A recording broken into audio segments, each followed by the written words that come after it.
स्वागत है दोस्तों आप सभी का अपने यूट्यूब चैनल में। दोस्तों आज का ये वीडियो दोस्तों क्लास 10 बोर्ड एग्जाम के लिए दोस्तों सबसे ज्यादा मोस्ट इंपॉर्टेंट वीडियो होने वाला है, ठीक है।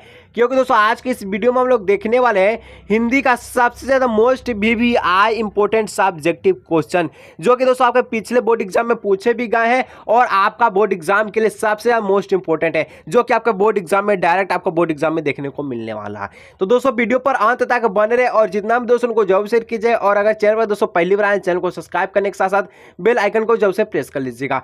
चलिए दोस्तों आज का ये शानदार वीडियो को स्टार्ट करते हैं। इसको कॉपी पे दोस्तों जरूर से जरूर नोट कीजिएगा, क्योंकि दोस्तों ये काफी बार पूछा भी गया है और सबसे ज्यादा मोस्ट VVI सब्जेक्टिव क्वेश्चंस लेके आए हैं सब्जेक्टिव, ठीक है। चलिए आज शानदार वीडियो को शानदार वीडियो को स्टार्ट करते हैं। देखिए सबसे पहला प्रश्न दोस्तों इतना इंपॉर्टेंट प्रश्न है, काफी बार यह प्रश्न का डिमांड है दोस्तों प्रश्न का, ठीक है। कहता है कि छाया मत छूना कविता में व्यक्त दुखों के कारण को स्पष्ट कीजिए। देखिए इसका डिमांड है दोस्तों 2010, 2015, 2020, 2022 4 साल पूछा गया है और इस बार भी पूछेगा। दोस्तों वीडियो को अंत तक देखिएगा। यहाँ पर आपका जो है छाया मत छूना कविता में व्यक्त दुखों के कारण को स्पष्ट कीजिए, ठीक है। देखिए छाया मत छूना कविता में बीते जीवन के सुख की मधुर यादों को ही दुखों का कारण बताया गया है। छाया मत छूना कविता के आधार पर बताया गया, क्या बताया गया है कि जीवन के जो सुख है, बीते जीवन के सुख के जो मधुर याद है, इसको याद करने से क्या होता है तो जीवन में दुख मिलता है। बीते हुए सुख की याद से वर्तमान का दुख और भी गहरा हो जाता है और बीते हुए सुख को प्राप्त करने के प्रयास में हम विफल हो जाते हैं और हम क्या हो जाते हैं दुखी ही रहते हैं। काफी ज्यादा दोस्तों मोस्ट VVI सब्जेक्टिव क्वेश्चन है, कॉपी पे जरूर नोट कीजिएगा और बोर्ड एग्जाम में तहलका मचाना है तो दोस्तों कॉपी पे जरूर नोट कीजिएगा, ठीक है। और जितना सारा दोस्तों को जरूर शेयर कीजिएगा ग्रुप मेंबर में, ठीक है। 2 नंबर कहता है कि मृग तृष्णा किसे कहते हैं। छाया मत छूना कविता में इसका प्रयोग किस अर्थों में हुआ। काफी ज्यादा दोस्तों VVI प्रचलित प्रश्न है। 2018 में डिमांड है, 2022 में इसका डिमांड है। 2 साल डिमांड था और इस बार भी आएगा। कहता है कि मृग तृष्णा किसे कहते हैं।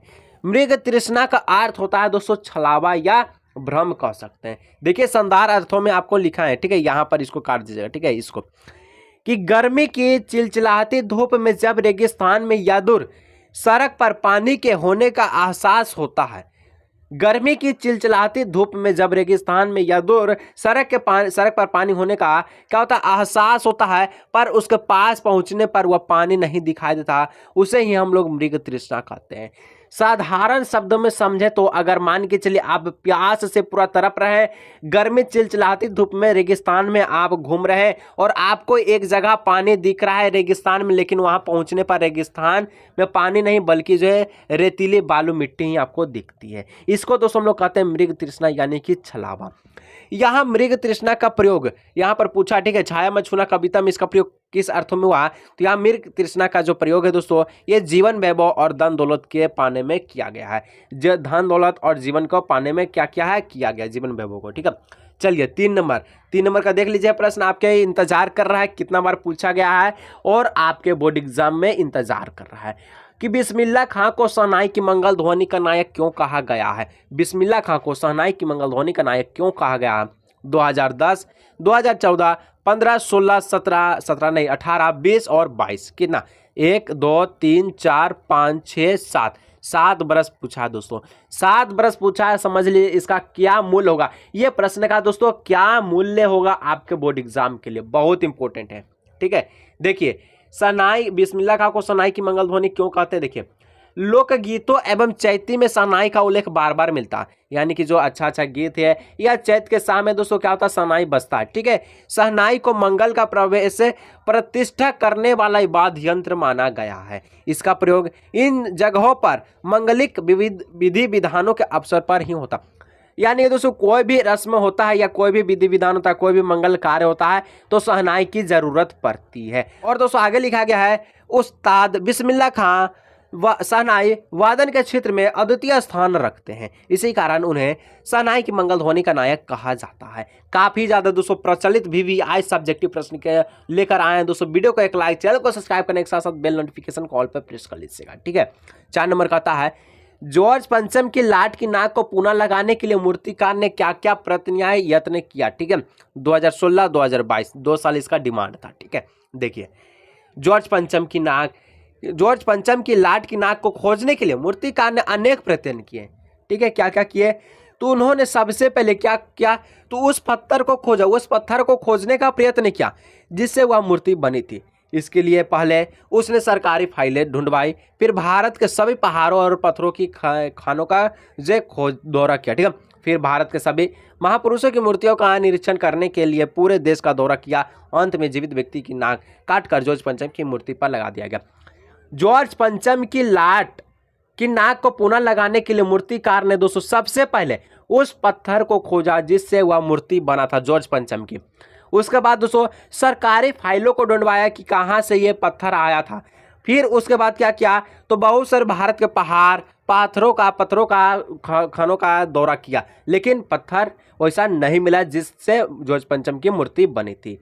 किया क्या अंतिम में, तो अंतिम में दोस्तों जिंदा नाक काटकर जॉर्ज पंचम की मूर्ति पर लगा दिया गया। ठीक है, चलिए अब 5 नंबर है।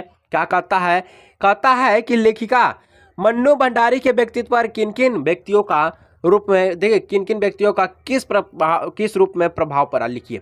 2013 2022 2 साल इसका डिमांड है। ठीक है, देखिए क्या होगा इसका उत्तर, कि लेखिका के व्यक्तित्व पर मुख्य रूप से 2 व्यक्तियों का प्रभाव पड़ा। किसका? तो पिताजी का प्रभाव। तो लेखिका के व्यक्तित्व को बनाने और बिगाड़ने में उनके पिता का बहुत बड़ा योगदान रहा।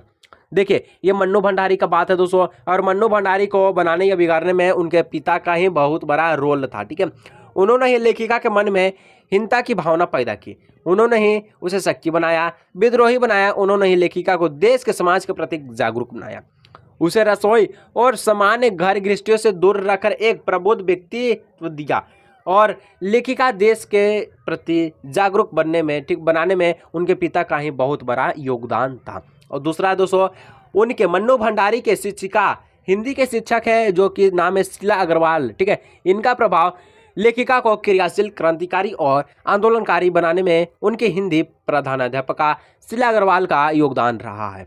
शीला अग्रवाल ने अपने जोशीली बातों से लेखिका के मन में बैठे संस्कारों को कार्य रूप दे दिया है। ठीक है, कार्य रूप दे दिया है। उन्होंने लेखिका को खून में शोले भरा कर दिया है। पिताजी उसे 4 दीवारों तक सीमित रखना चाहते थे, परंतु शीला अग्रवाल ने उसे जनजीवन में खुलकर विद्रोह करना सिखा दिया। कहने का मतलब है दोस्तों मन्नू भंडारी पर 2 व्यक्ति का बहुत बड़ा रोल रहा है, एक उनके पिताजी और एक उनके हिंदी के प्रधानाध्यापक शीला अग्रवाल का।